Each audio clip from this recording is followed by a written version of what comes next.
We are live. Hello. Whoa, look at how high can those eyebrows go? Right? That's high. Whoa, that is high. No, That is I pretty can't. high. My eyebrows cannot go that high. You're missing out. Missing out. So, um, Anna really, what she said, this was like probably maybe a month or two ago. I really took it to heart because she had said that you have so many books in the background and Murph has so many books in the background, yet you guys don't really read that much. Or And yet, do we? no, you don't. No. And, but then I am an avid reader and have no books in the background. And so I did a complete office makeover just because of Anna. Well, and because I wanted to, but what do Get you out of here, Anna. think? Look, I Get have out of here, Anna. books. Wow. You Pretty have, cool. yeah. No, it's very nice. Very nice. I'm proud of you.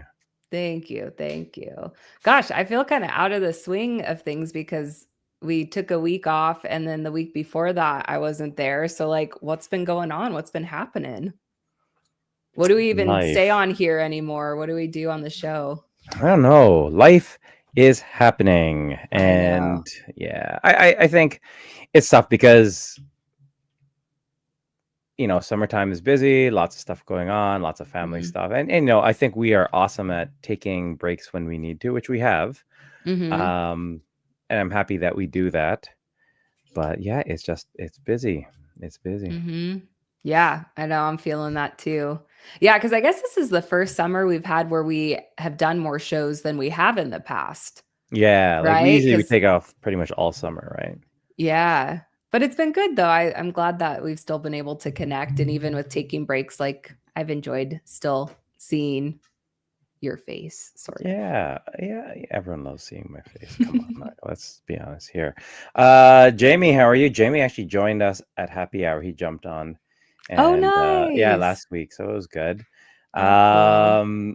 Yeah, because we were talking about bariatric retreat, and he gave some feedback in regards to it and things to make it better, which I know he was going to share with Chris and Rissa, so which is awesome. Nice. Yeah, so it was really, really, really good.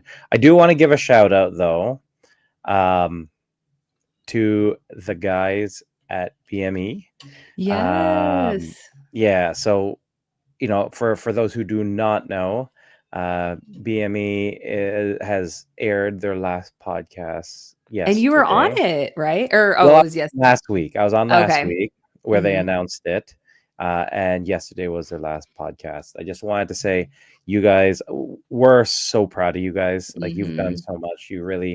Um, you've really shown up for this community, and especially for the men in this community, Mhm. given us a voice, something that we wanted to do at the very beginning, and that you guys completely ran with as well.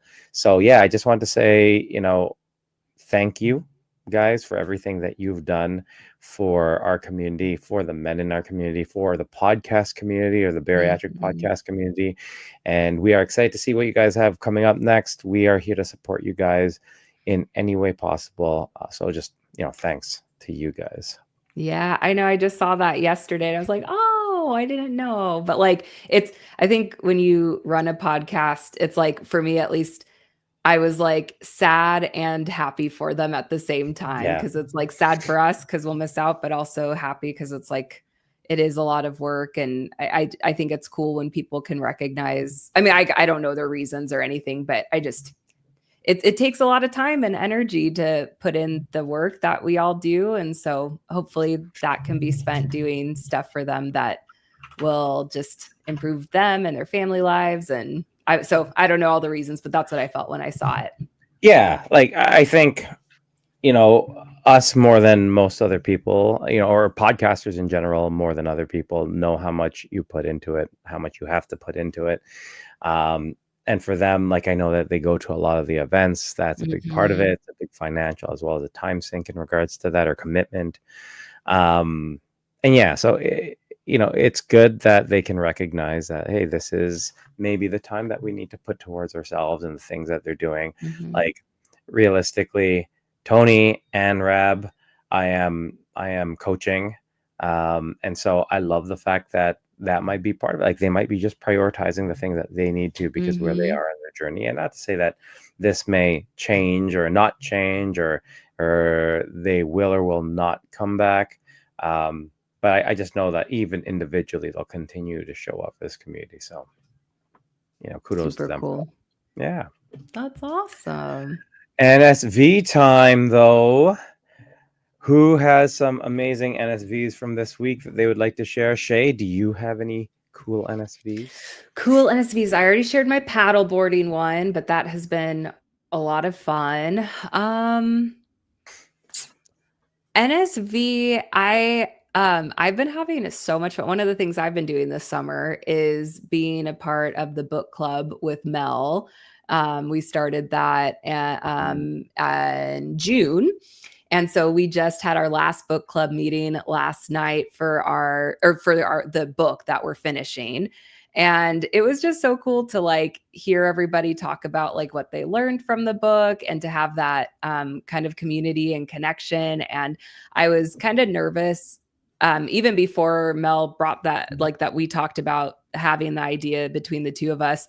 I'd had other people say like, you should start a book club. You should do a book club. And I was kind of nervous about it because I'm like, I don't know if I want to take that on. And I don't know if I want to have to be like focused on sticking to a certain book. But it's been a really fun way to grow and learn. And I think just last night was a non-scale victory in seeing like all of the people that were together. And it was like, oh, I can do this. And this is really fun. And I think I felt similarly to, I was telling the group this last night, like with the Southern Oregon bariatric meetup that we had, it was so much fun. And I just saw like a lot of growth in myself where like with events like that in the past, especially if I had been the host of it, I would have been very stressed out, very much trying to plan everything and be kind of micromanagey with things. And I did not feel that way at all. Like it was really good. And actually, Rob, I think learning from you in the Toronto meetup, I think really helped, like just seeing how you handle different things. And you were very like go with the flow, even though I know that was kind of hard for you too in different ways because we're similar in that way where we can kind of be perfectionists and like wanting to make sure everything is right. But I was like, shoot, if Rob can do that and be like easy breezy, I can do that too. This is like way less people, way less going on. And so, so thank you for being an example with that. That was really helpful for me. No, that's awesome. I think that's great. And I loved seeing the pictures. Anytime there's a meetup like that, I actually try not to look on Instagram at all. FOMO. Huge FOMO, right? Mm-hmm. You would have loved it. I know. And I was looking at it after, I'm like, fuck, I would have loved that. That would like look so fun. But I'm glad that the people who showed up. I'm glad they had such a great time. Cheryl, one of my athletes, had an amazing time. And she shared with me one of her big NSPs. And I was like, I am friggin' so proud of you. Like that was so amazing. She had fun. I have to brag on Cheryl, and I hope she's okay with me talking about this. I think she is because she shared it more publicly, but like she is a freaking rock star. Like I met Cheryl at JBY's. That was the first time I met her in person. But like for one, she traveled here by herself, which in and of itself is a lot. Like usually when I travel, I'm usually with somebody else, whether it's Dylan or Mel or some, or one of you guys. So that's the first thing. But the thing that I was just like blown out of the water. She had injuries to where she walks, she uses a cane just to help with like stability for her. And we went to Crater Lake, which was so much fun, so cool. And I had told the group, like, hey, guys, there's only one way to get down to the lake to actually swim. But everybody wanted to do it because start after the season, that's going to be closed down for like repairs and stuff. And it's going to be closed for, I think, like the next 5 years where you won't be able to get down to the water. And I had never done that before. Dylan had never done it. And so, but I told them, I'm like, this is a pretty steep hike down. Like I haven't done it, but it says it's like a 1.1 miles down and up.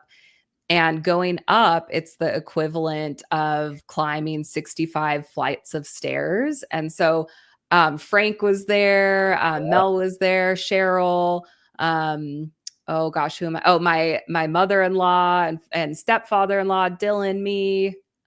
Sorry if I'm missing. Oh, and Bex. Bex was there. Sorry Yep. if I'm missing anybody. But anyway, I told them, I'm like, if any of you guys don't want to do it, like that's totally fine. And everyone was like, no, we're gonna do it. I'm like, okay. So it was great because Bex had 2 walking sticks. So she gave those to Cheryl to use. Yeah.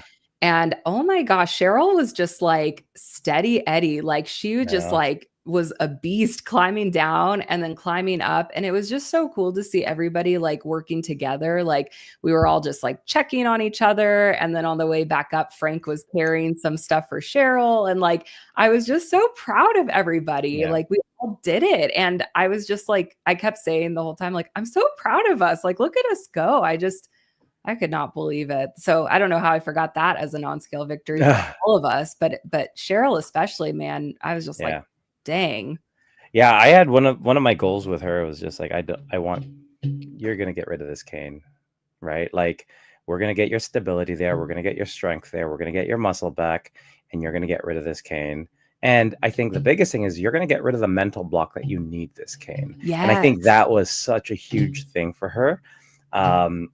And so I was super glad that she did that and she had the courage to try to do that, right? Because it takes a Yeah. lot, Well, right? it was a lot with the elevation, even just the Mhm. elevation change. I think it was like 700 feet difference. And we all got into the water and then came up. I'm still blown away and kind of shocked. Not only that I could do it, but that like all of us did it. I was just like, wow, that was Yeah. really cool. Yeah, no, it was awesome. I was super, super proud of her. That was actually, so I was actually thinking about like, oh, the whole NSV thing. And I was just like, most of my NSVs now, I live vicariously through like my Yes. clients and all the different things that they achieve. And I absolutely love, because that's one of the big reasons I do it. I love seeing how well people are doing. I love seeing the Mhm. changes, right? Like Tony, I shared last week that, he's been stagnant and gaining for a while. And regardless of how everyone says that I'm crazy, when I give them their macros and we You're start crazy. everything, You're making me eat food. everyone, right? Ah! Everyone. And then like Tony dropped like 12 pounds Oh my in the first gosh. couple of weeks. Yeah. And like all these different things, I think those are so amazing. But just seeing people get past those limitations. And even if people didn't lose weight in a week, I always ask them, but how do you feel? And Yeah. everyone's like, I feel so much better. I'm like, so you're eating way more than you were before. You're not gaining weight. So for me, that's the biggest Mhm. roadblock. And it's the first one that they have to get through is, hey, I can eat and I'm not going to gain fat, right? Mhm. And a lot of times it's a lot of, we talk about sort of, just the data and understanding, like, because a big part of the Mhm. way I train is I want people to understand. And so, Yep. whenever people freak out, and it happens a lot, like, oh my God, I gained 3 pounds, 4 pounds. And then I break down the math. I'm like, okay, well, you would have had to eat, 14,000 calories on top of what you regularly eat. Did you do that? And like, no, I was pretty much on. I'm like, so logically, have you gained any fat? And they're like, oh, no. I'm like, exactly. Right. Yep. There's so many other things that I it could be love in the, that. and then they're just like, oh, that makes so much more sense. So I'm like, so Mhm. now start looking at the day before. Think about the way you're feeling. Think about how much Mhm. you ate in terms of salt, Stress, sleep, like, stress, all those yeah. things, right? Did And you so like poop? even exactly. And even with one of my clients, we have already pinpointed, okay, this is how much on average you might gain on your cycle, right? Yay! Yeah. And so I'm just like, okay, perfect. So now we can pinpoint and we can prepare for that, but you're not going to have that meltdown Right. of when We that know it's happens, coming. right? Yeah. Exactly. And I Mhm. think that's the big part of it is just how do we understand our bodies more? Mhm. So I don't think it's just physically we can get those results, but emotionally and mentally, right? Mhm. And I think Yeah. that's the more important part. So yeah. That's so awesome. This is crazy. Do you have your bell handy? Where did my bell go? I've been shuffling stuff in my office. Oh, here. I have This it is a right good here. one. Okay, wait. Yeah. Right. Okay, so well, hold Yeah. on. Let's say it first and then we'll do the Right. bell, You do okay? it. So, Jamie has officially lost 500.8 pounds. Woo! That's So good. Wow. amazing. Congrats. That's wildin', as me and Dylan say. That's wild. That's so great. That's young person talk. Wildin'. No, Wow. congratulations, Jamie. I know that is technically a scale victory, but that you can still share those here. We still want to hear Yeah. them. That's so cool. Oh my gosh, that's so awesome. Imagine that. Imagine how much you've changed because of that. How much you've changed your life because of that. The people around you and your loved ones, right? Like it's such a big difference. So congratulations on that. And you've put in the work, man. I've Mhm. seen you. I'm in the other groups with you in regards to your training and how consistent you are. You know, you've definitely earned this. Yeah. Good for you. Yeah. Such a different person for sure. That's so awesome. So, non-scale victories for me. So, a Mhm. couple, work is going really, really well. I don't care about talking about work though. Boring. Boring. Um, so I was sharing this with our group for summer shredding, which is going to be in 2 weeks now in Toronto. So, Woohoo. Gosh, I can't believe yeah, that's gonna be here so I soon. know. So Anna's coming. Jess is competing. Corinne's competing. Arthur's going to be coming. Woohoo. And so See, that's yeah, where I'm gonna have FOMO. I was gonna try to get out there, but I know, it's but it's too tough. it is. You guys are just so far away. I know. And so we're planning things like all of the dinners that we're doing, and we're doing it more low key. So we're gonna have, Nice. the day after it's gonna be like family. So Arthur's bringing his daughter. We're gonna have a barbecue.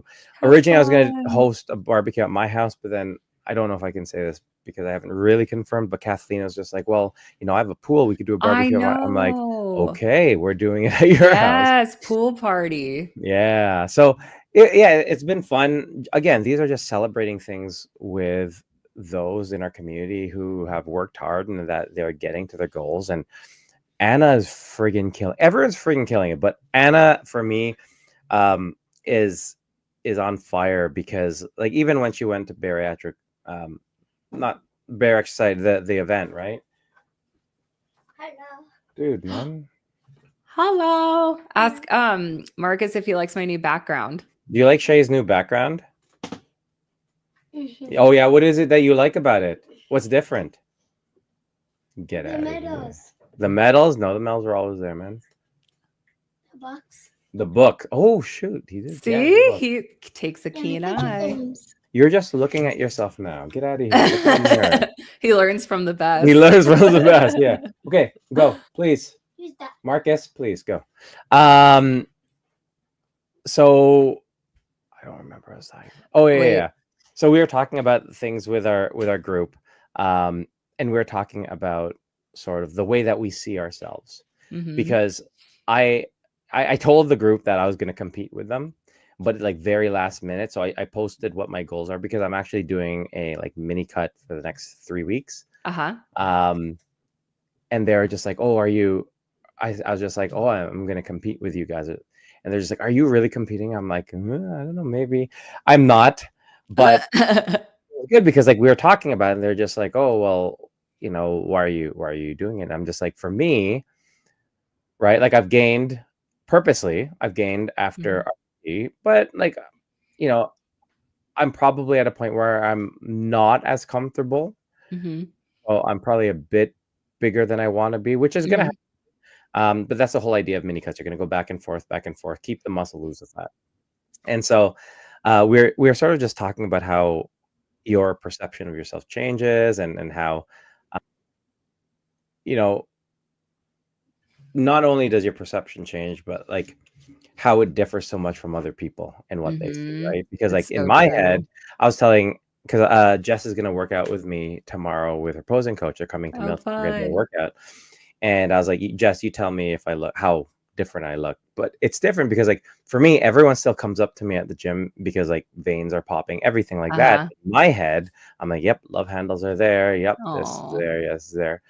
Um, but it's good because like I think it's a non-scale victory because uh, when you're able to understand that it's all in my head, Mhm. right? It's not true Mhm.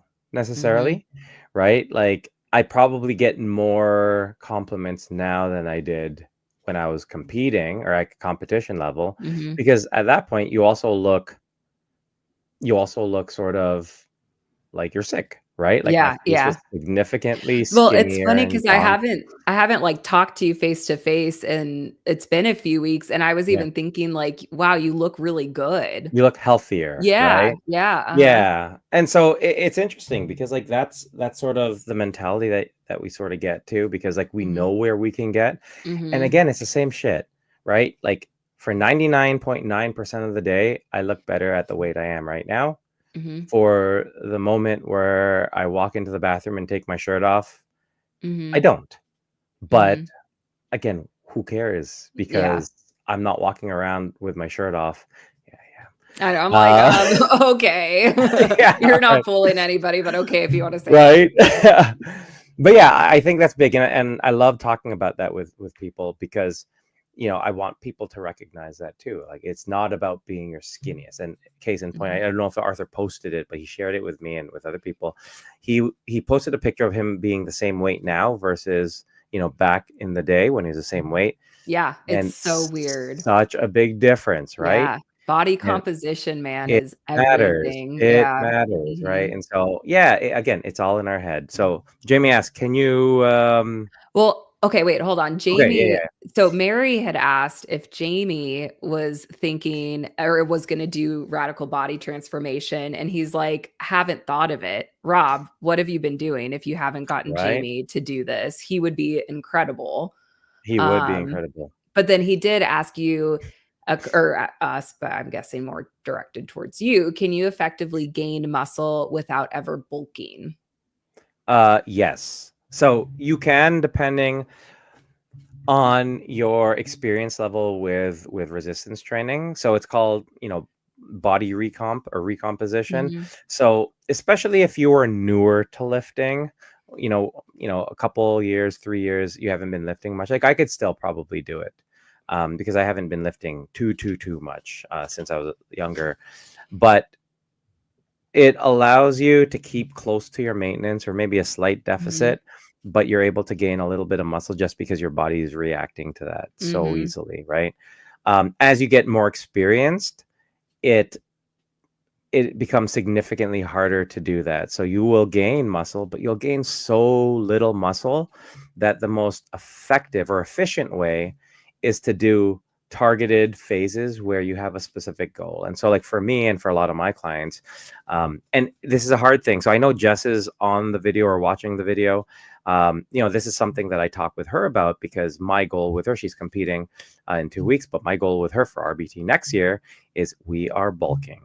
Like you've mhm, gotten to a point where you are so low in body fat, your weight is significantly lower than obviously where we started, and to fill out what would be your best sort of body composition package. And what she wants is we need to put on muscle. mhm, So we are going to be eating a lot more. So that same maintenance where we'd get our deficit, you're going to be adding calories to that. So you're at a mhm, surplus.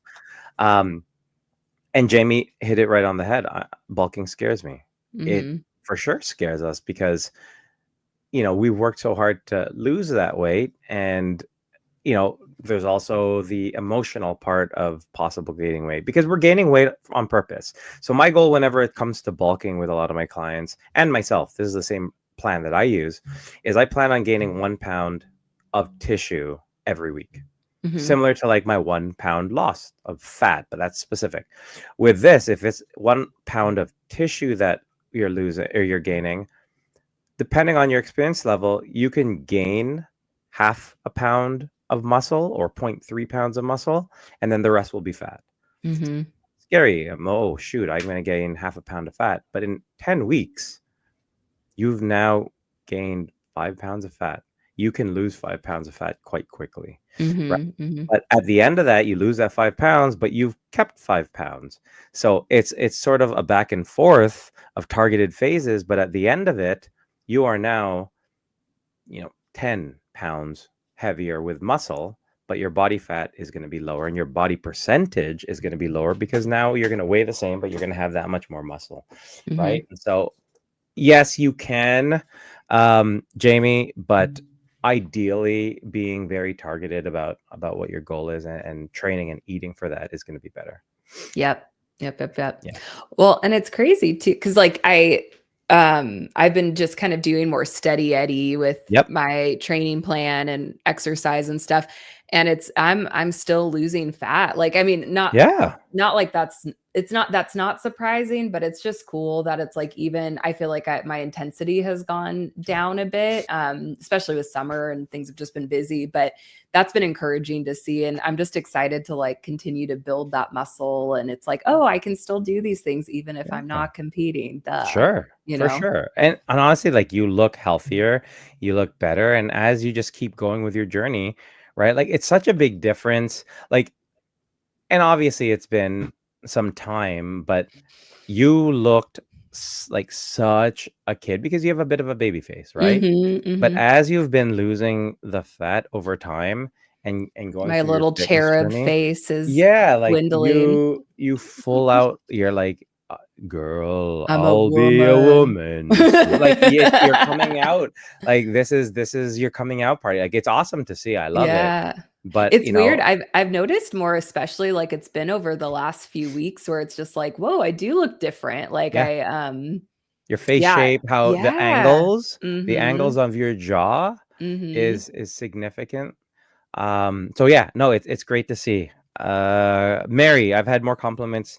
You're even more vascular, but I think I have love handles. It comes with the territory. So yes, you might be putting on a bit of weight, which is healthy. Um, but you're also eating a lot more carbohydrates. You're getting a lot better pumps when you're working out because of the carbohydrates. So your vascularity goes up, which is awesome. You get more water within your system, within the muscles. So it is a trade-off, but ultimately we also look healthier when we do that. Sorry, I'm just going through all of Mhm. these. Bulking scares me. Bulking is scary. So I'm going to call out Jess because we started this with her bulking and like right away she was like, she got scared and she's Yeah. like, okay, let's change this. So that's what we're going to work on. It is definitely scary.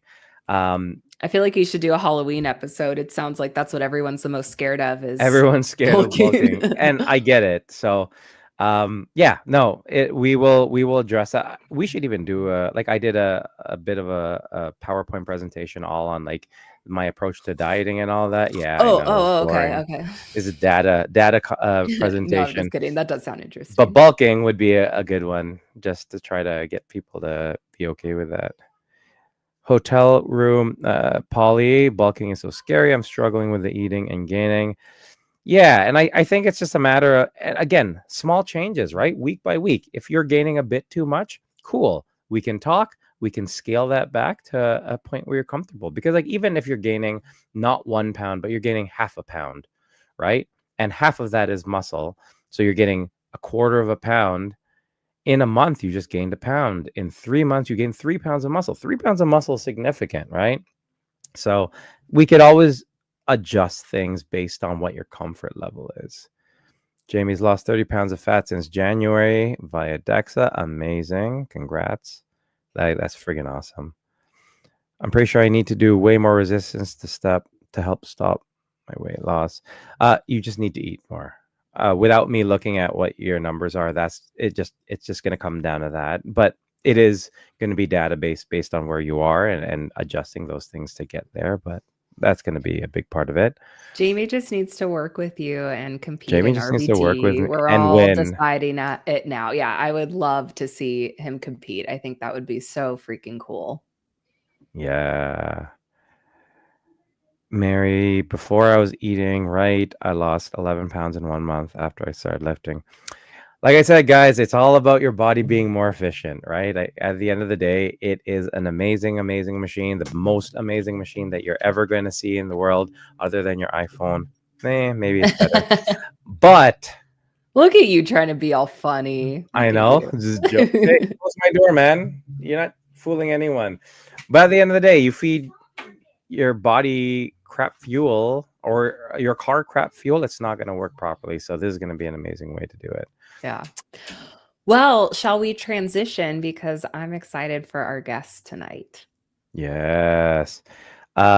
If you ever want to feel amazing about yourself, if you just, and I will say this, I'll share this with her later on, just to see her blush.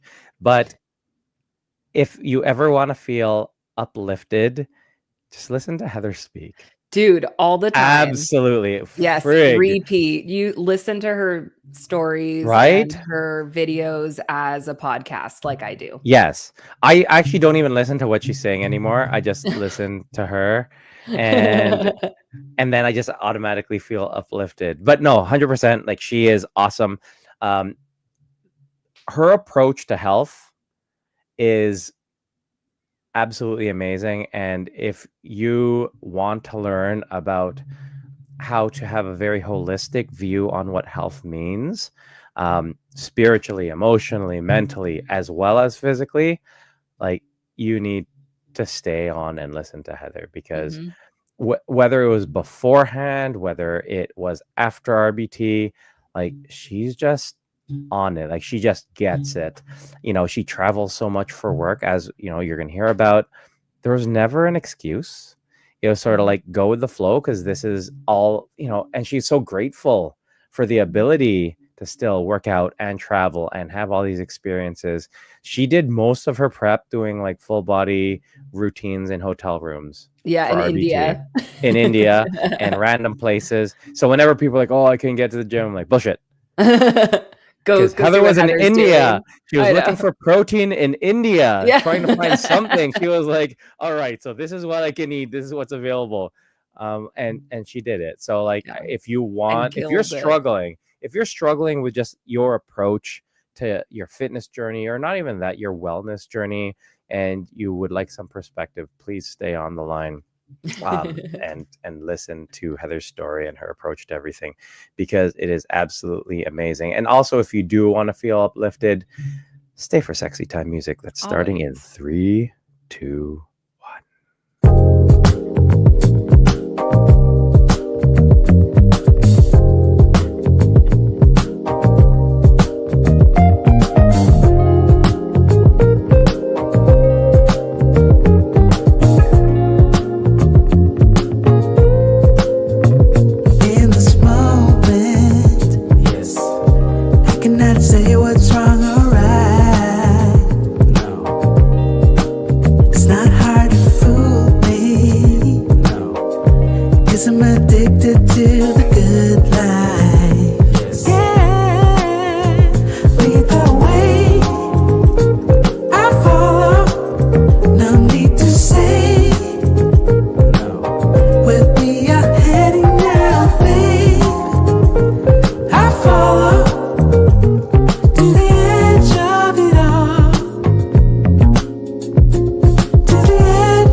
What's up? Murph isn't here tonight, but he loves you guys.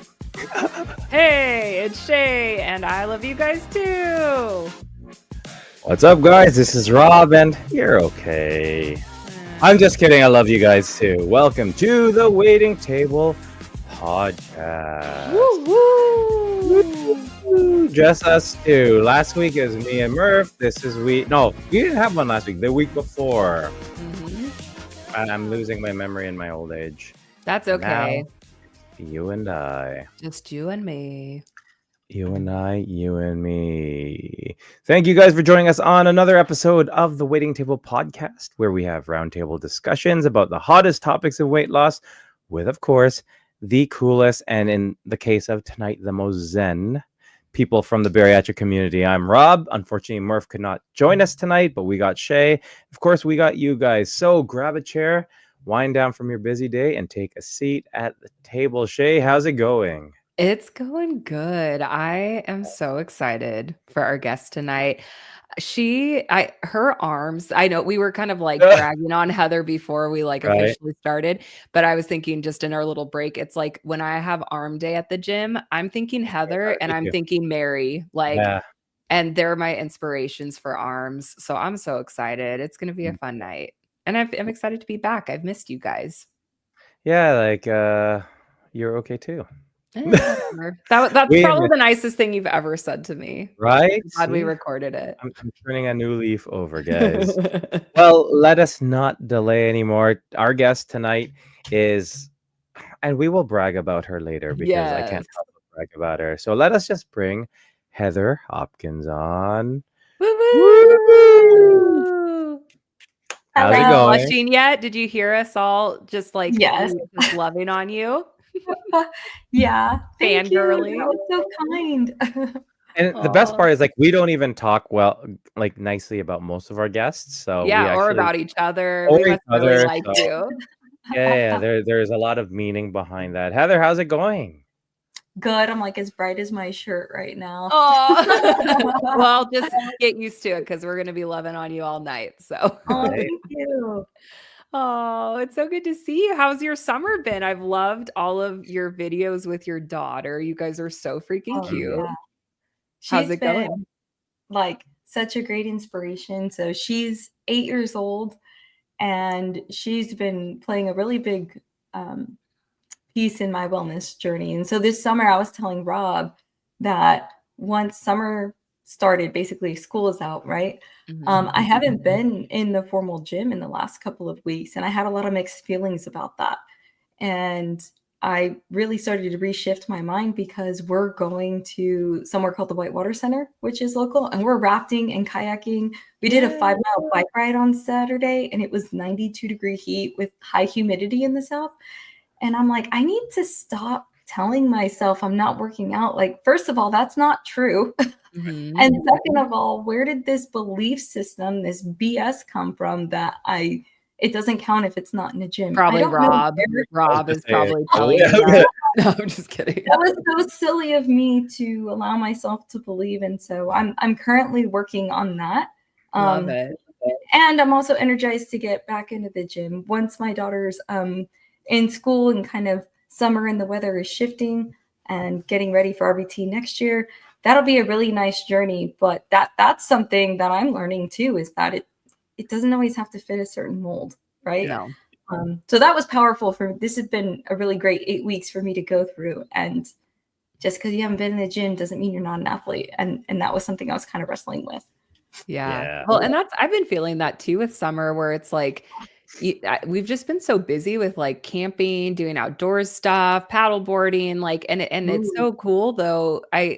I just am so glad that you said that, because that was a good reminder even for me, because it's like, oh yeah, I haven't been going to the gym as consistently, but look at all these other activities I've been doing. And it's like when it's cold and rainy outside, when it's, fall and winter, those are the things that I'm like wishing I could do. So I've been trying to be more present of like, it's okay to just enjoy that and have fun. And I am getting a lot of activity. And just like you said.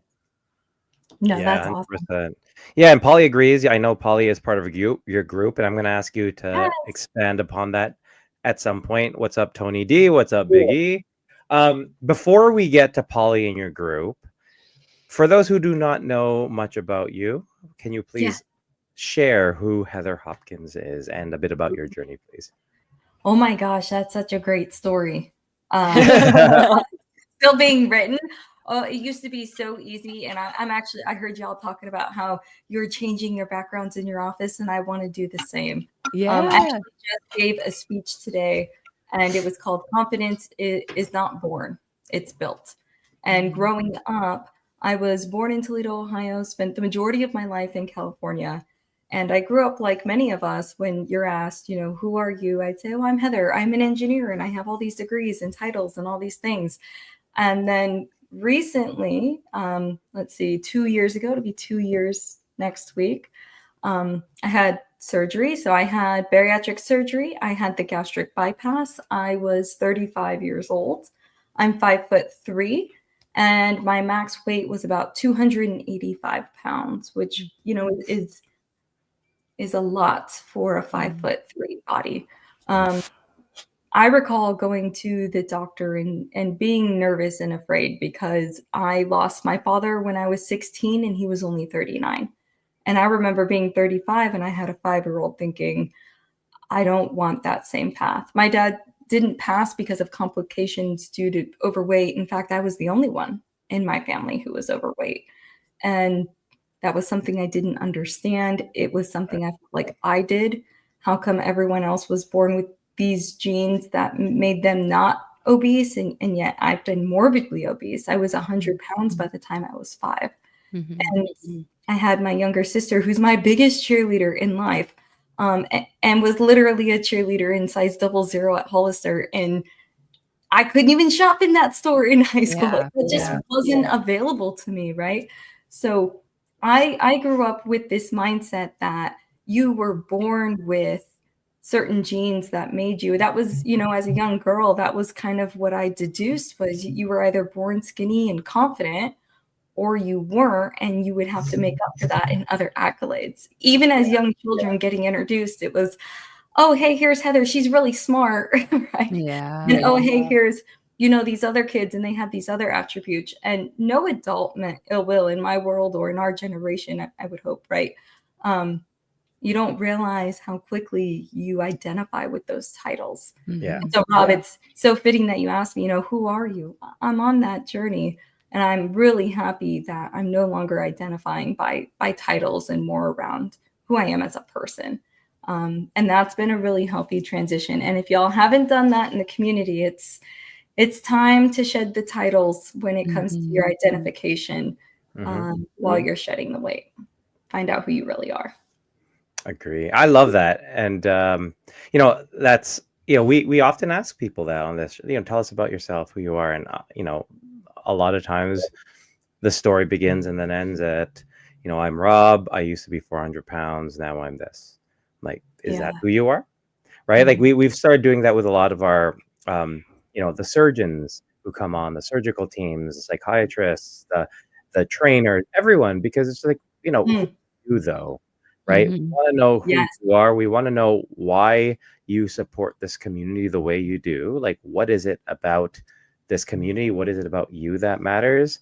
Because, exactly that. Like, we don't want to be just labeled and put onto this box, because, our journeys individually and now collectively, it matters. There's impact.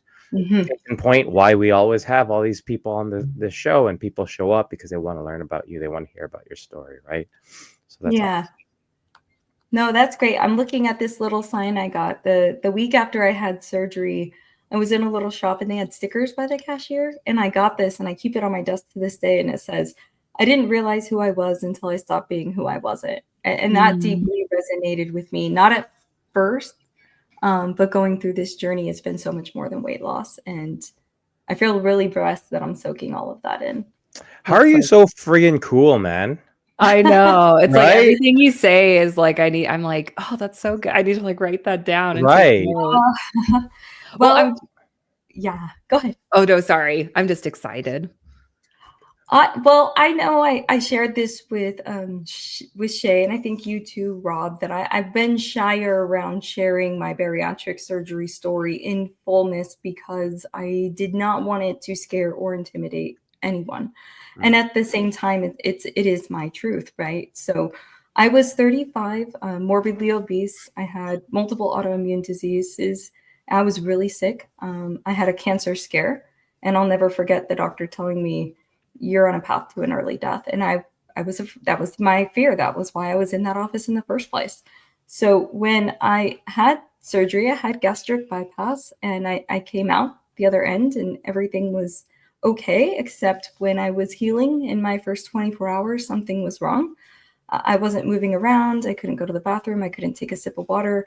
And I kept falling asleep. And then they realized I was actually fainting and I wasn't having oxygen stay in my body. And then it was realized through a CT scan that 24 hours later, I was still internally bleeding and there were clots. Blood clots had formed and were moving up my body and were pressing on my lungs. And I'll never forget it because they separated my husband from me because he was getting worried and he was demonstrating anxiety and high worry and stress, and he's a big guy. So at that point I could sense, and I was in and out of consciousness, that the doctors were separating him. And then they started rushing me to the emergency room. At that point I was losing my voice. My body was immobile. I could not move. I could not speak. I could only open my eyes. And I could hear them say, "We're losing her. We're losing her. Get her in right now." And my biggest fear in life was coming true. And unfortunately, it did. I flatlined on the table. They went into surgery with me. The game plan, I didn't know it at the time, was to cauterize where it was still bleeding, take out the clots, in and out. They said will be no more than an hour, maybe 2. It was 7 hours later, 4 blood transfusions later.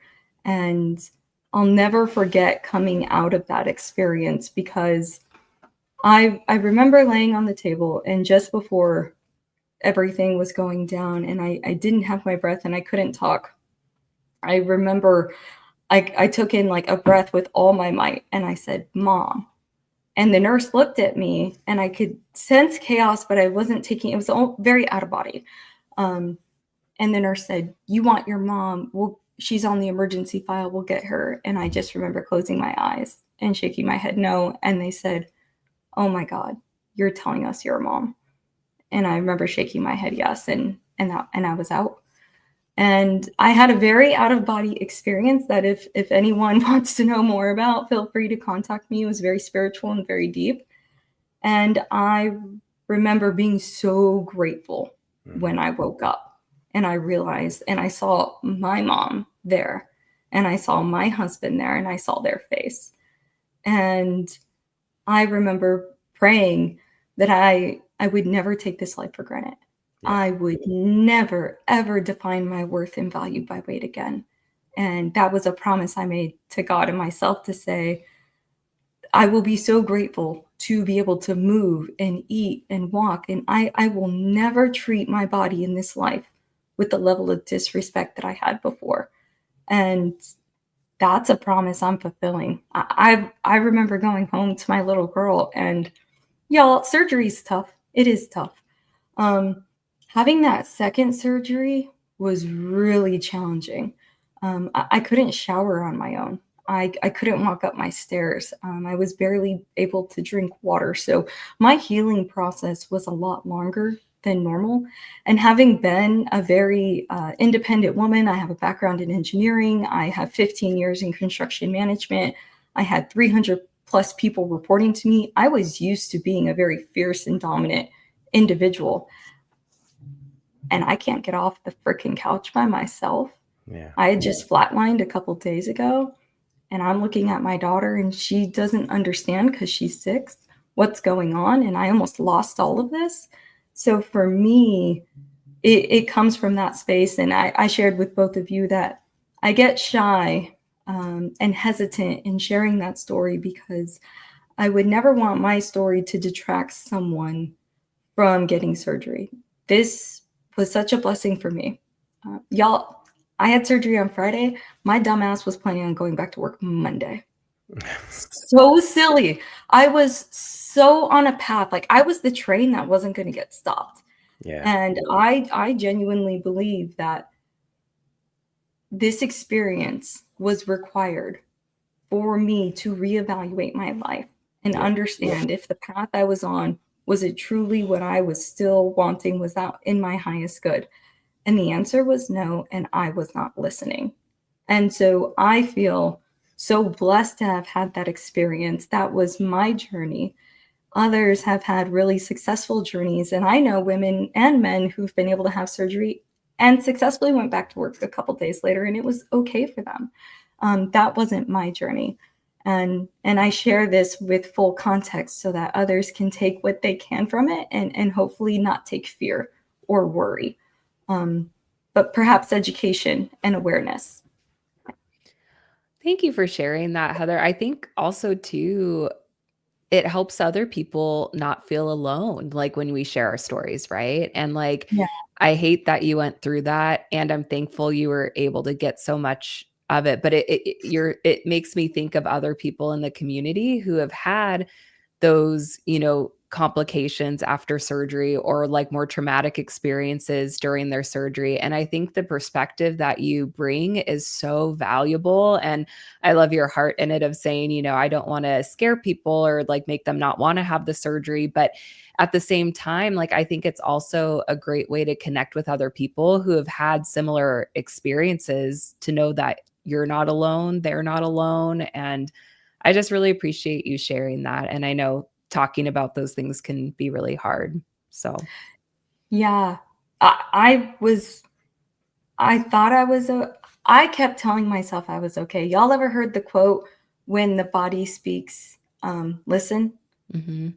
I wasn't listening. Yeah. There were Mhm. so many markers across 35 years that were telling me and begging me to listen. And then there was surgery, and then there was surgery number 2. And then I go home and things still aren't right. Does Heather advocate for herself? No. Did Heather inquire to the surgeon? No. Did Heather take more time off work? No. And so I went back to work 6 weeks later, still not getting down water. I had to cut my vitamins in half and then in half again. I knew something was wrong, and I was scared to say it. Mhm. And this may be touche, but when I would go to the doctors previously, I'd been not had the best experience. Some would say it was gaslit and other variety of things that I almost kept my head down and just stayed with that. If something's wrong, it must be my fault, to the point where I became hospitalized at week 7. And they identified that I have esophagus stricture. I to your point, Shay, I'd never heard of that in our Mhm. community. Because I had the second surgery and it had prolonged me eating solid food, my esophagus was closing.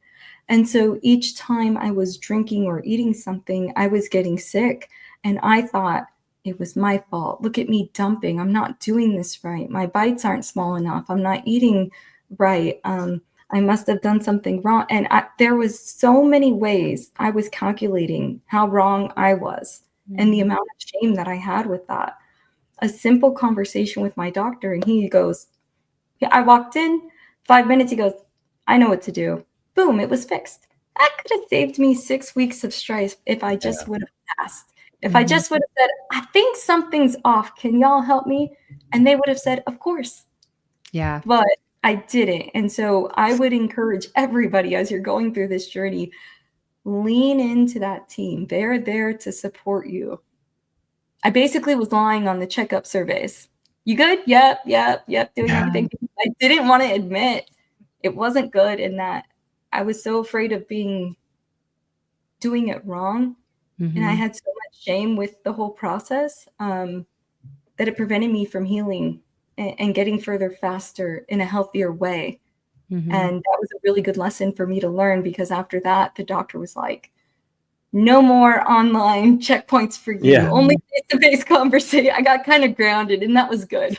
Yeah. But there's so much reason behind that, right? And you had mentioned that of like, being in other healthcare settings where, providers or medical staff, they weren't supportive in that way. And again, I think there's a lot of people that can relate to that in the community. How many times have so many of us gotten told, oh, your health condition, if you were to just lose weight, it would, not be there anymore. Well, here I am, like I lost weight, and that's what everyone chalked up, or, a lot of medical providers chalked up my fertility issues too. And hey, look, Yeah. I still have fertility struggles that I'm working through. And so I know that that's something you've talked about a lot too, is just that medical advocacy. And I know it's scary when so many of us have been shamed or told things, that, oh no, you're just doing everything wrong. And not saying that we can't learn and do things better, but you in particular, Heather, you're a very like educated individual. You're a very smart person, just like many of us too in the community. We're very smart people. It's not like we're stupid, like we know our Right. body, we know when something that doesn't feel right. And I just hate that so many of us have had that experience. So all of that to say, it makes sense why you wouldn't want to go and, advocate for yourself. But I love that you're sharing that part of it too. These forums were so powerful for me. I share them. I share your podcast and communities like this so that those who are intimidated or hesitant to reach out to the medical community at least have these tangential communities so that you're not alone. I'm a huge, I stayed alone with what I call my darkness, my shame, my insecurities. And that's the worst place for any of us to be. Yeah. That's not healthy for mental health. And so communities like this are so valuable, not only for information, it's to your point, Shay, earlier about sharing stories and knowing you're not alone. There's nothing you should be ashamed of. Ask questions. We're all learning together. That's been very powerful for me to hear as you guys talk with guests and you talk with others in the industry, is that we're all learning together. I'm not finding anyone who grew up with this knowledge in their house and, oh, you didn't know that? Well, you're dumb. It's like, why did I put that pressure on myself to have to know everything? That's silly. And one more thing, I'll let you talk, Rob. Sorry. I don't like talking. Yeah, right. No, but one more thing I will just say for anybody who's listening where this might be helpful, like if you do not feel comfortable with your doctor, if they are giving you advice that makes you kind of pause and go, that doesn't feel right, there are other doctors out there. Don't feel like just because somebody has more education than you or they, that could all be well and true. But if you don't feel like there's a connection or it's not sitting right, try to find somebody else. Yeah. And there are other doctors who really do care, who really like are educated and know that obesity is a disease, if that's like the specific example we're using. So I just want to encourage anybody who's listening, who's going, yeah, like my doctor doesn't really listen to me or doesn't seem, to take my medical concerns seriously. Like maybe it's time to fire that doctor and find somebody else. And that's okay. And you're worthy of that. You're worthy of doing that for yourself. So. Yeah, agree. All right, Rob, you can talk now. I want to take a day off. So I'm not even supposed to be here. So first off, I just want to say that everyone's like, oh, Heather's the best. Heather's a badass. Yes. Literally the only person who could flatline and be thankful. I'm so grateful. You're stubborn, but we love you. Yes. She's the coolest. Holy shit.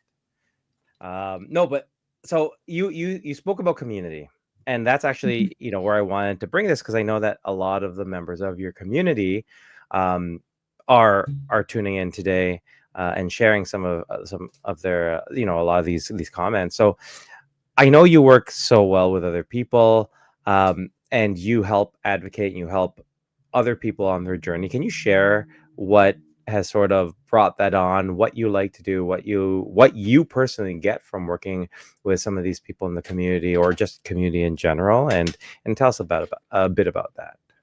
Yeah. So I will I'll define community as it's almost like you don't know what you have until you don't, right? So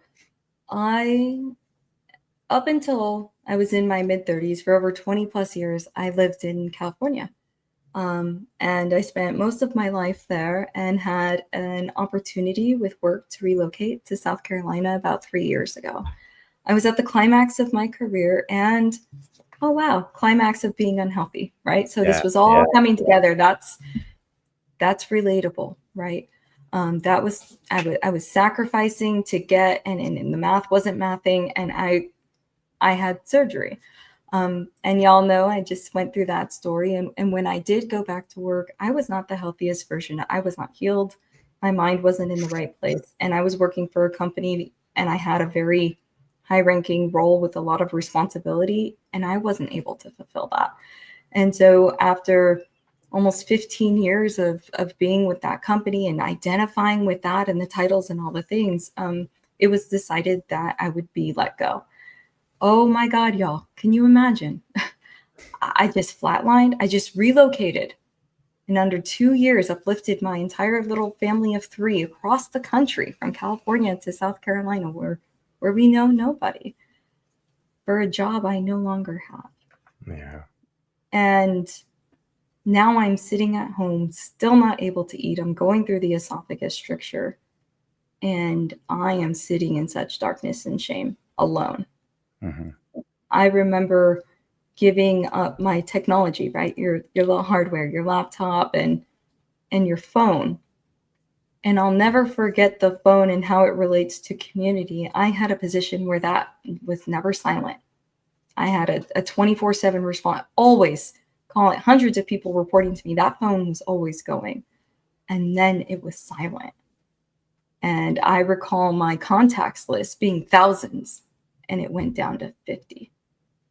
And it was in that moment that I realized, oh my gosh, in the last 15 years, my entire adult life, I've allowed myself to fully devote myself to this position, to this title, to these identities. And I built this entire community that was very transactional. Yeah. And I didn't invest in my friendships. I had people that loved and cared for me, and I loved and cared for them. I was not a great friend. I was not a great sister. I was not a great daughter. I was living such a fast and hard life to chase my value in what I was delivering for work and for all these other things. And I was trying to hold everything up at a pace that was just impossible. And when it all came crashing down, that number was 50, and that phone was silent. And it was in that moment, being alone in my house every day, I realized this is not good. This isn't healthy. This isn't healing. This is a breakdown, not a breakthrough. We need to transition this.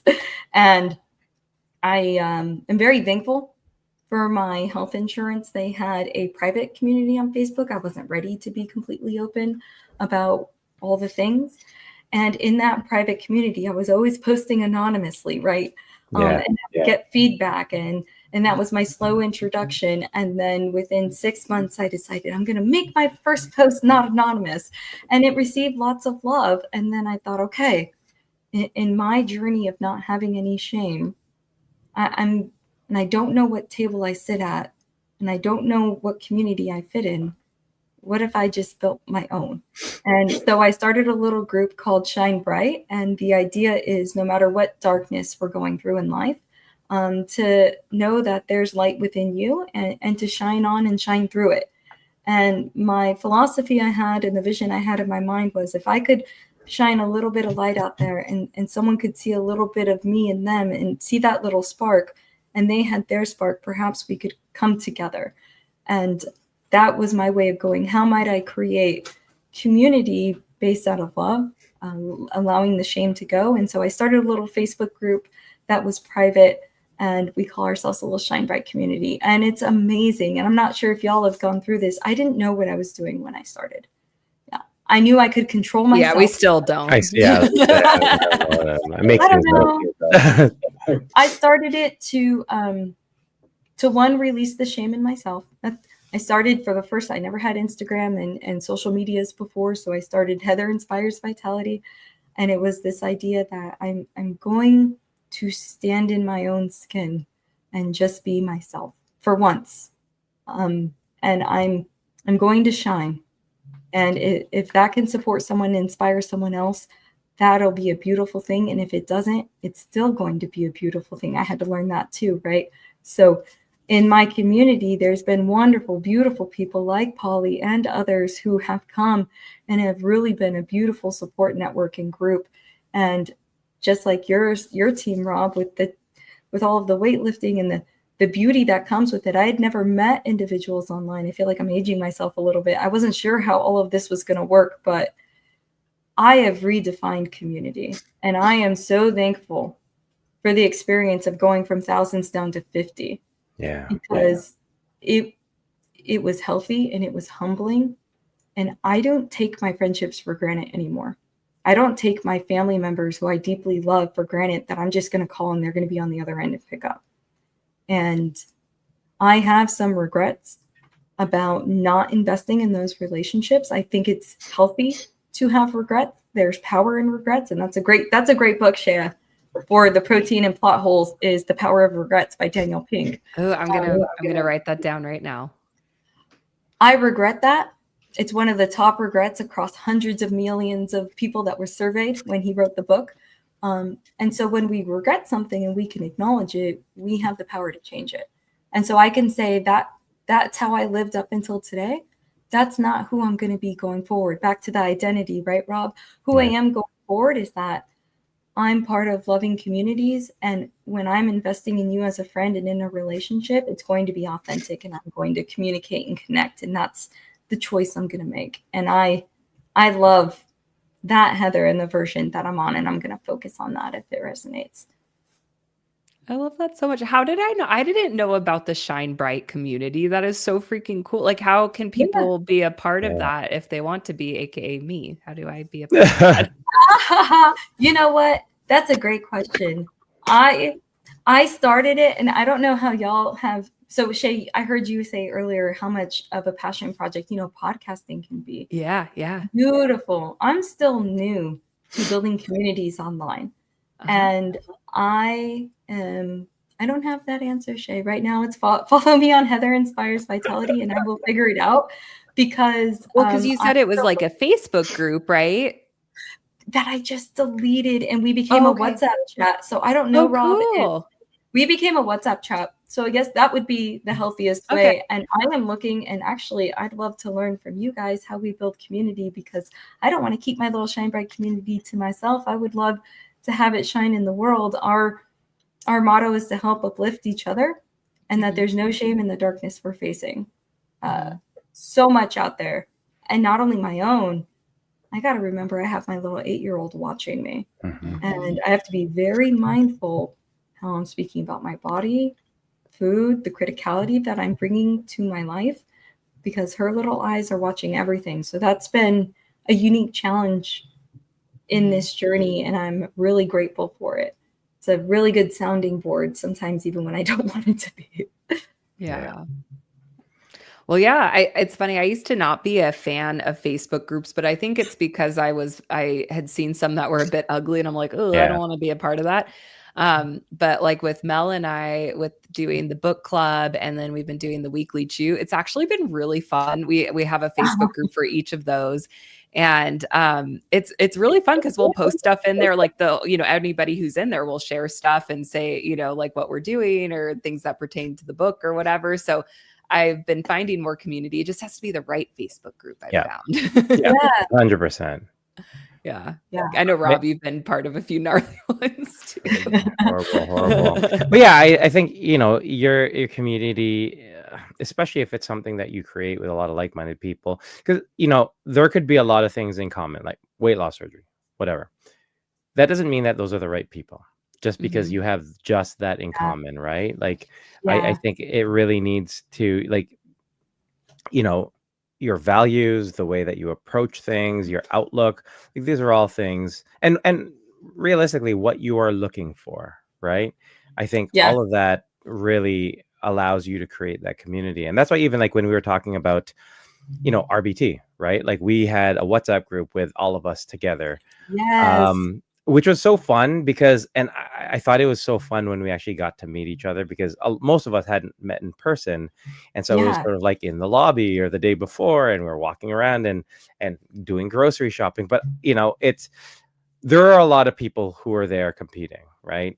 But there were things about our group beyond, having weight loss surgery and beyond just we are competing that resonated so well for me. Like, again, like it changed from me wanting to win the competition to me wanting to win for us, right? It was a matter, and you saw me backstage. Like, when it came time for me to go on stage, then it was about me. But prior to that, like, it was just always, I couldn't wait to see you guys. I couldn't wait to I can cheer for confirm you this guys. was like the one time you did care about everybody else but yourself. It Before kind of me, freaked right? me out. It was I know, weird, it's but just like, you "Are did you do okay? You that. need more carbs or something?"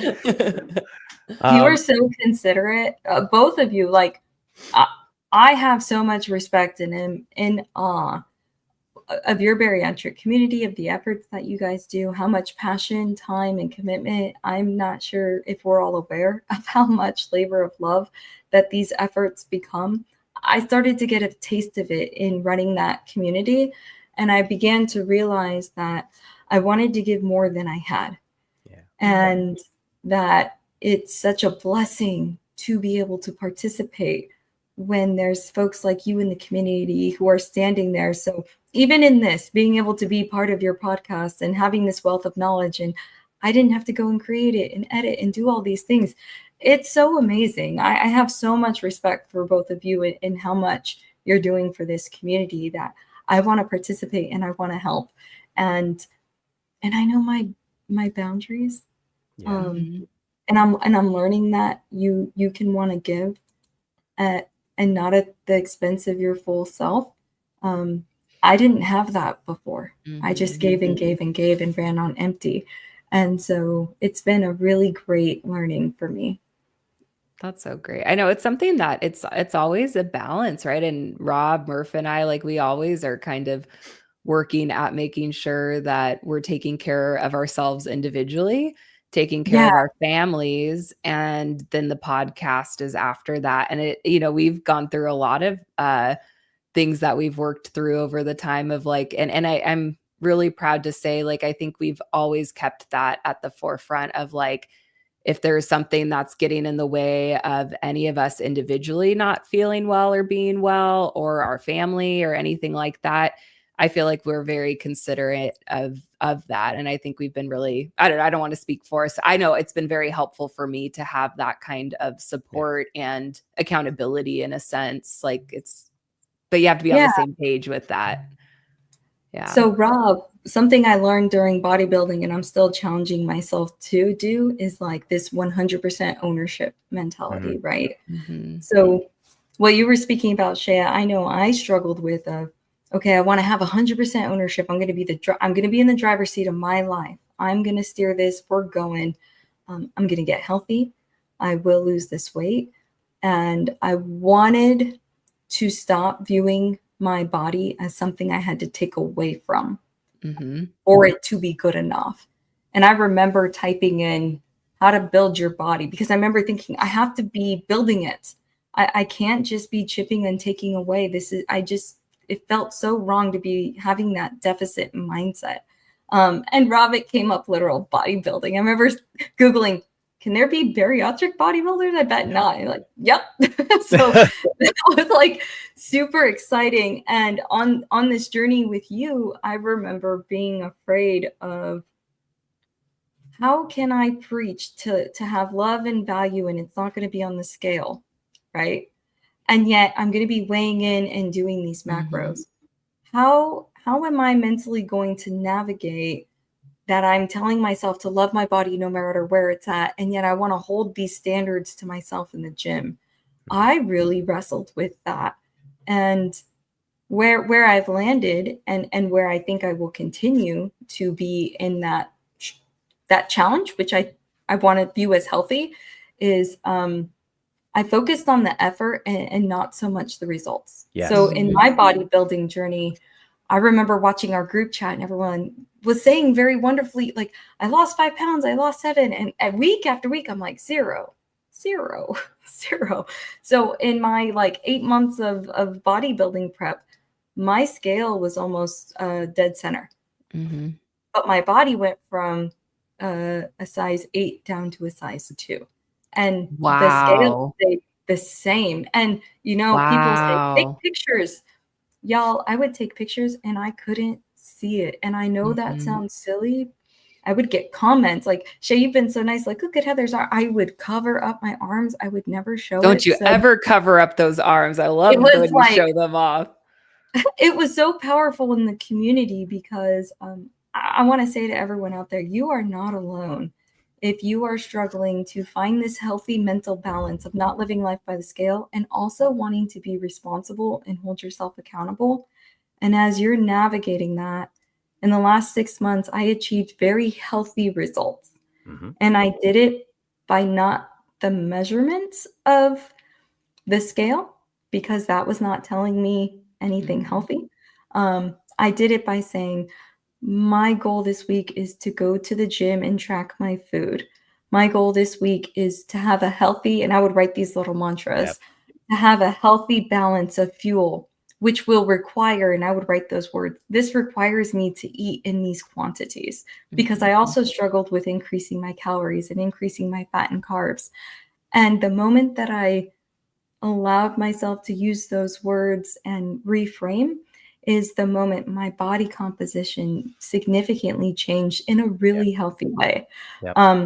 I will be doing RBT next year, and I did sign up for fitness, and I do want to challenge my body in an even elevated effort, which would mean putting on more muscle, which will require more fuel and working out in a way that I haven't challenged my body before. So I'm mentally preparing that this balance of grace and measurement and effort will most likely continue for me. And I'd love to learn any advice you have on that, Rob, because it's I'm starting next week, getting back into this, tracking the macros more finitely, doing my measurements on my body. And I'm wanting to also mentally prepare for how I'm going to navigate that. Yeah. I love that. So I think the biggest thing is just keep with the approach you're doing, right? Because I just think that everyone's approach, and this is a conversation, and Shay was great with that. And I think both of you were possibly the two that most embodied this, that it wasn't necessarily about the outcome. It was about, Right. The journey. Yes, everyone wanted to get us to a specific point, specific body composition. And at the end of the day, like, the science behind how to get there is the same, but your approach is different. And, that's always what I am hoping for. That's why I always ask people, what do you want from this? That's why with Mary, who, is talking so much about you and in all these chats, with her, it was just like, near the end, it was very stressful, and making all these changes was very stressful. And I was like, nope, we are adding more food, and we are just going to enjoy. Because again, what do you want from this? I don't want you to stress. Like, my goal with every single person who is competing is to view contest prep and body transformation in a positive way. I don't want anyone to be like, I absolutely hated prepping for the competition because this. It's not black and white. And the biggest thing I think that matters is, what do you want from it? Right. And yes, if you want to get to the absolute peak body composition, there will be times, like, I'm going through this with Jess right now. She's off to bed, but she just said say hi and that you're a badass. Aww. But with her, I'm just like, okay, well, summer shredding's like 2 weeks away, and I'm like, you just tell me what you want to do, right? Because if you want to chase your absolute peak, then I'm going to push you for that. But if you don't, and if you're happy, because she keeps asking, she's like, I think I should cut. I'm like, is that what you want to do? Right. At the end of the day, it comes down to what you want to do. And if you want something, if you want to come in the absolute best condition possible, just understand what that's going to cost. Right. Because it will probably suck for the next 2 weeks. And I told her that. And then when she got her numbers, she's like, yeah, this is probably going to suck. I'm like, cool. But again, you have the power to choose. Right. There's also a middle road. Right. It doesn't have to go to the extremes. It all comes down to what you want. Right. But I love your approach to this. It's not, there are some things that are finite. There are some things that are black and white, but that's a very small percentage of what this journey is. Right. It doesn't have to be black and white. And so, my advice to you would be to keep with your approach, because it worked, because it's healthy. When you combine that with how introspective you are, and how you have the ability to step back and look at things holistically while also looking at it analytically, I think that serves you very, very well. So I would stick with that, and be aware of what Yeah. the best case, absolute best thing would be, and then find where that fits with you and what you want. Yeah, I love that. And I'm really appreciative of your education. I would have massively underfueled and assumed I was doing that right.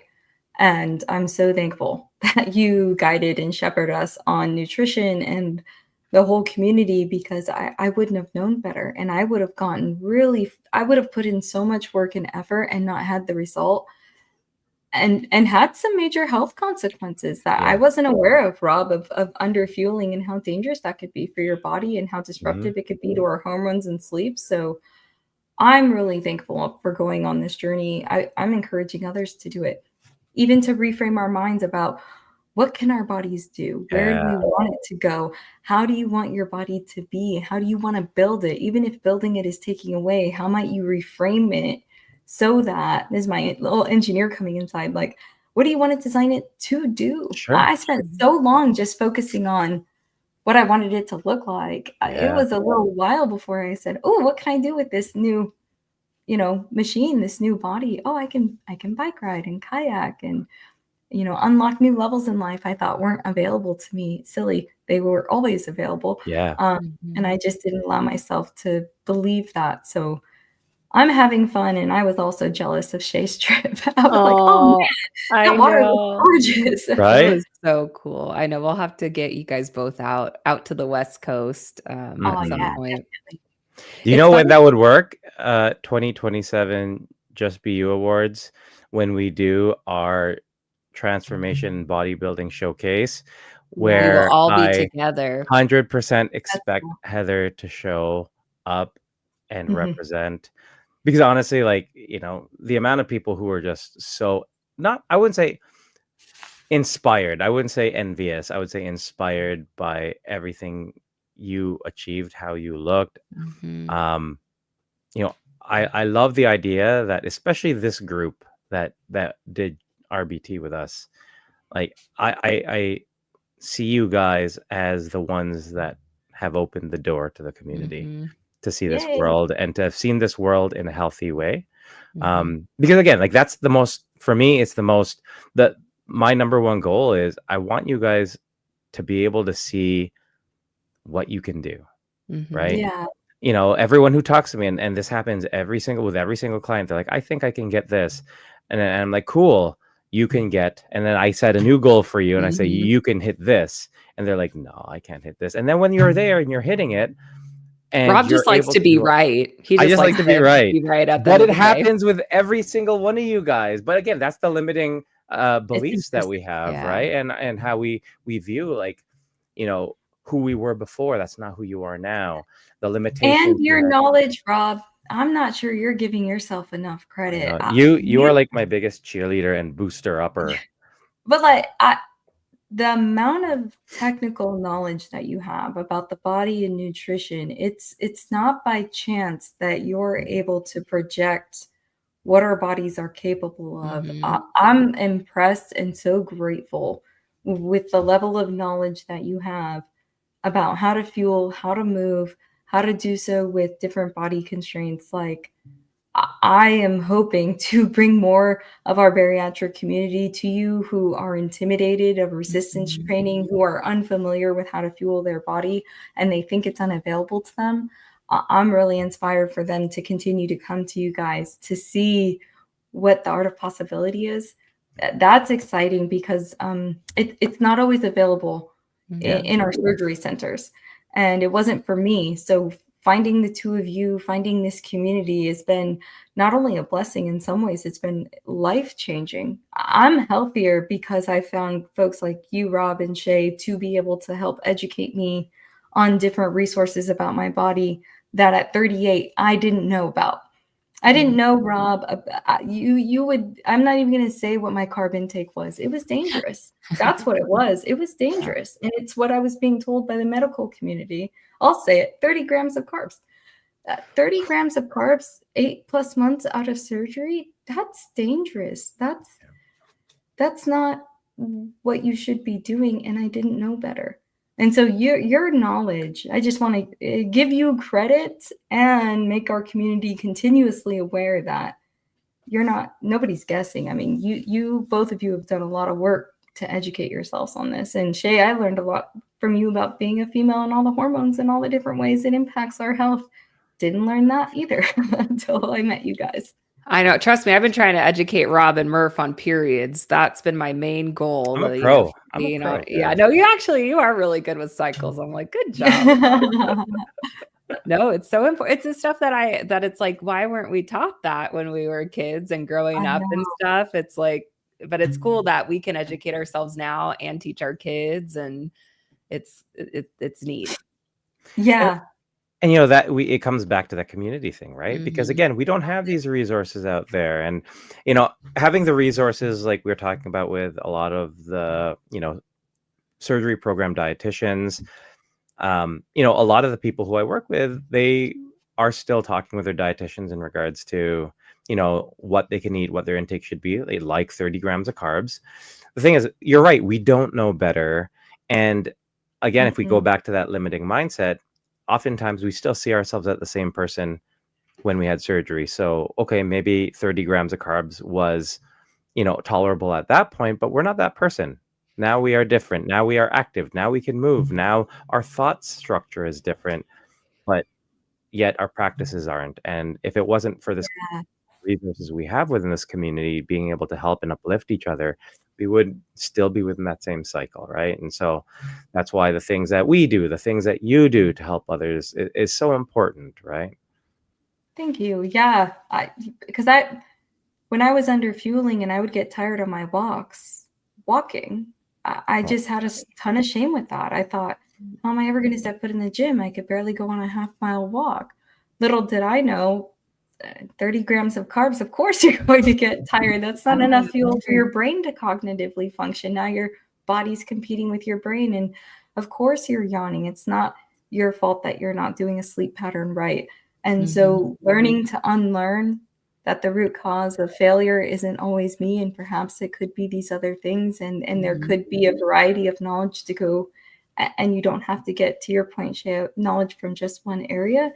That's one of the most powerful things I learned in all of these communities, and I'm so thankful for it. So I'm glad you guys had me on and I could be part of this in some little way, because this was life-changing for me, is communities like this, information like this, being able to raise your hand without shame and say, I've got a weird question about constipation. Yeah. Oh, it always leads back to weird. Always. I feel like it's weird if we have an episode where we don't talk about poop. Yeah. So I'm glad that we brought it towards the end, at least. Right.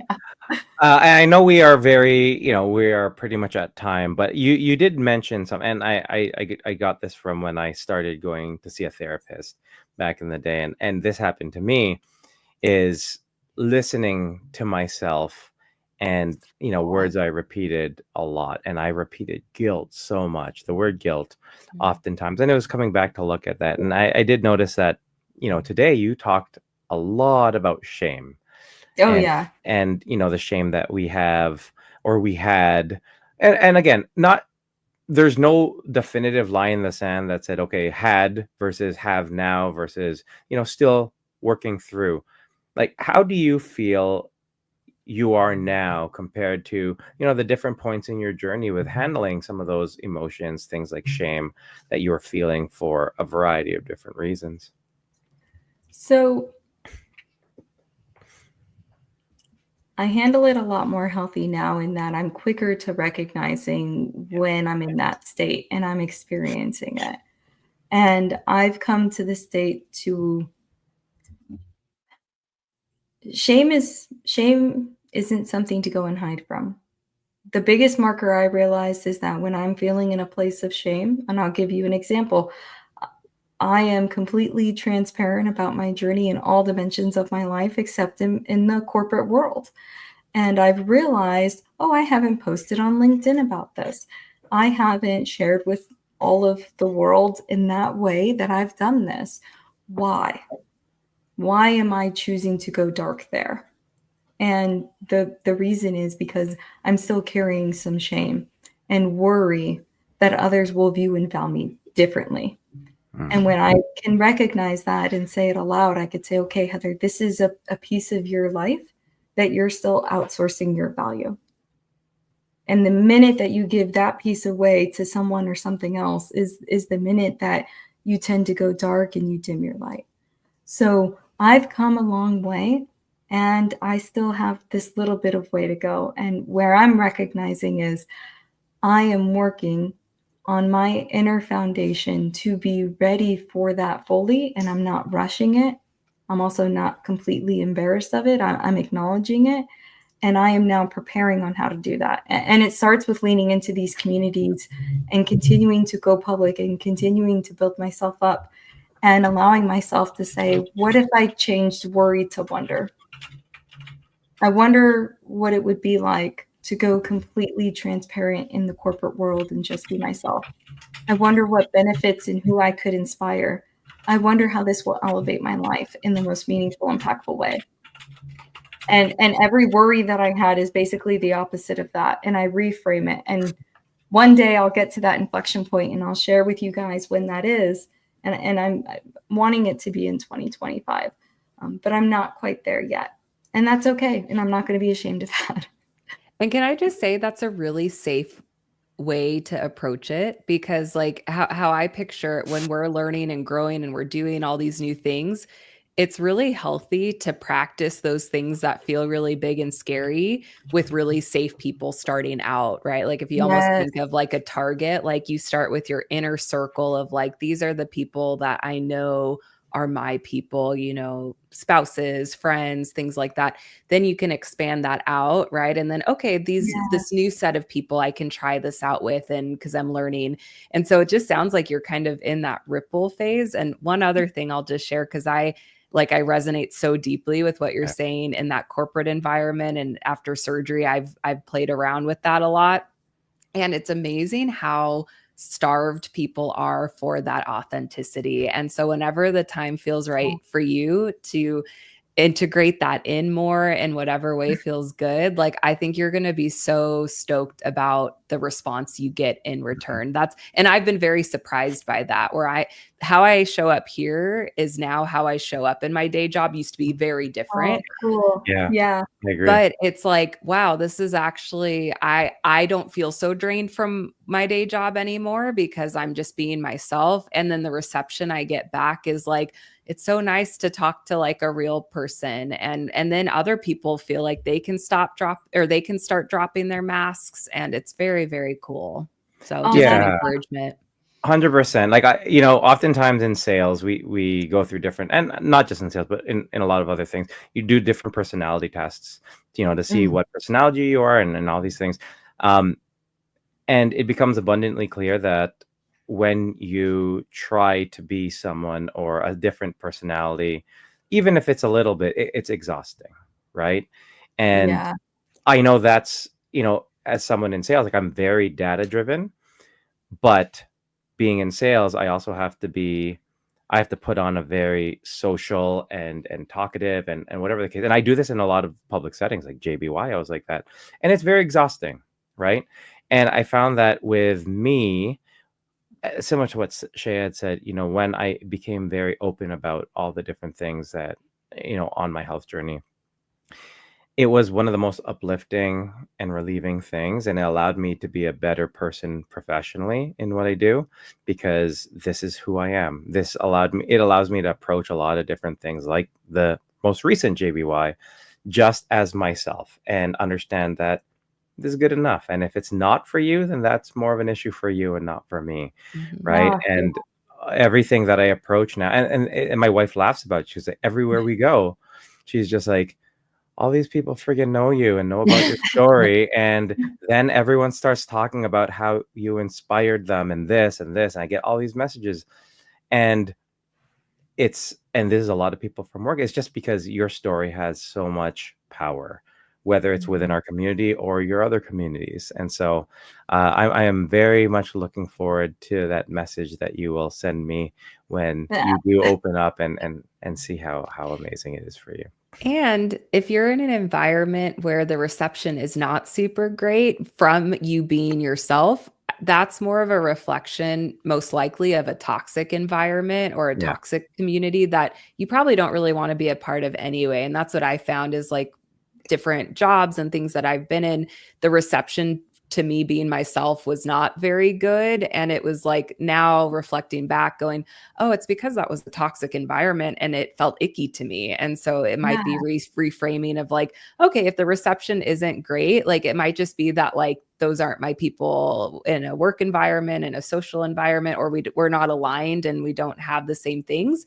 And that's totally okay. And then when you let go of those things, then it makes room for the people who are aligned where you do have that energy and connection with. And so even if you do get a negative reception back, it'll at least be a good learning experience of who your people are and who aren't, you know, and that's okay. Absolutely. I love that. This is a great evolution. This is the journey. How silly was I to think it would be over? I'd have the surgery and today. I know, right? I think we all go through that. Yeah. We all do. Yeah. But I am very excited to see your continued metamorphosis through this whole process, because you know it is very, very, very refreshing to see someone with the approach that you have, because you know. Sorry. I was just gonna say, Rob, can you sing Natasha Bedingfield? The rest is still unwritten. Ooh. Yeah, that's what it made me think of. If I had my voice when we went to karaoke, oh my God. Your sultry voice. Hello. There's the rock star. How's it going? This is my rock star. She's 8 and she's the biggest cheerleader. And y'all, if you didn't see that reel the other day, we wore matching outfits. I loved the matching outfits. I thought those were so cute.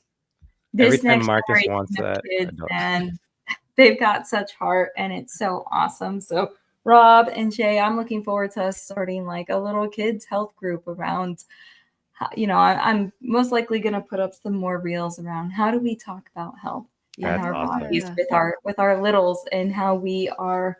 And Rob, I know you have a lot to share on that as well, about how we support this next generation to love themselves and navigate those difficult conversations when they come up, you know? Oh, 100%. Well, I think that's a great idea. Let's do it. But thank you guys so much for having me on. I love it. I love everything you do. Thank you so much for being part of my world and allowing me the opportunity to give back to this community. It's been so fulfilling. And thank you for everyone that joined online. Know that you're part of my growing 50+ community, and I love you. Yes. We're at least what, like 65, 70 now, at least. Closer there now. It's growing. Well, Heather, thank you again from my point of view and from Shay. But I think, you know, just looking at the comments, everyone was just so uplifted by everything and your story. And thank you for sharing that. And so we really, really appreciate you sharing that and being part of our community. So thank you so much. And thank you, everyone else, for joining us on another episode of the Waiting Table Podcast, where we're serving the weight loss community.